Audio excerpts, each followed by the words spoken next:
السلام عليكم شباب، وشلونكم؟ وياكم سجود مشاكل العراق. اليوم درسنا تغيير تغيير او تحميل ثيم ويندوز 7. نبدا بالشرح.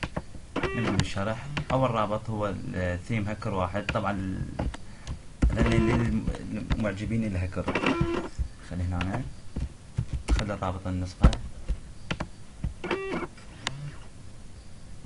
بعدين اضغط تحميل ملف هنا، دوس عليه. بعدين ندوس على هذا الرابط الجوا، هذا رابط مباشر تحميل ملف. راح يتحمل عندك هنا. طبعا هو سريع، انا راح الغيه لان مثبته قبل. هسه نجي نحمل الثاني هم كذلك. نسخ الرابط، خليه هنا، هم اضغط هنا على التحميل، ندوس على هذا الرابط مباشر، راح يحمل عندك هنا قبل.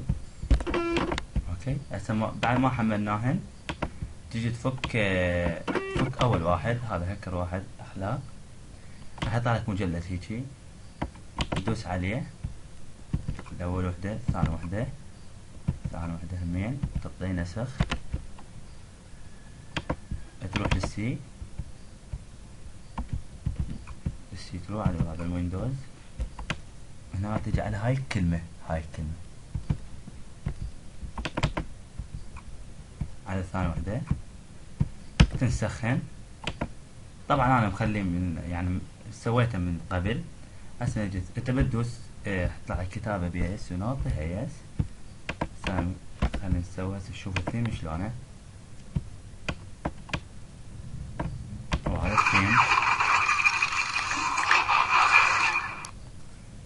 هذا الثيم، شوفوا شباب، حلو.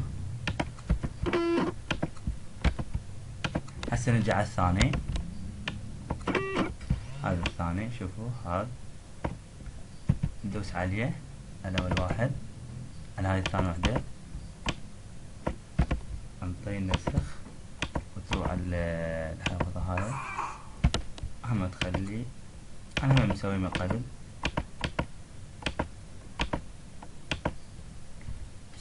انا هسه تجي شوف الثيم.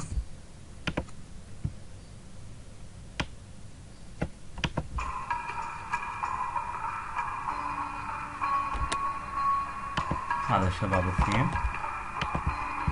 ثواني واجي شباب. اي شباب، هذا الثيم وببعض الصور. طبعا ادوس كليك يمين على هاي وحدة، هاي اثنين. ملاحظة شباب، الروابط تحت الفيديو. تحياتي لكم، سجود مشاكل العراق. لا تنسوا اللايك، اشتراك.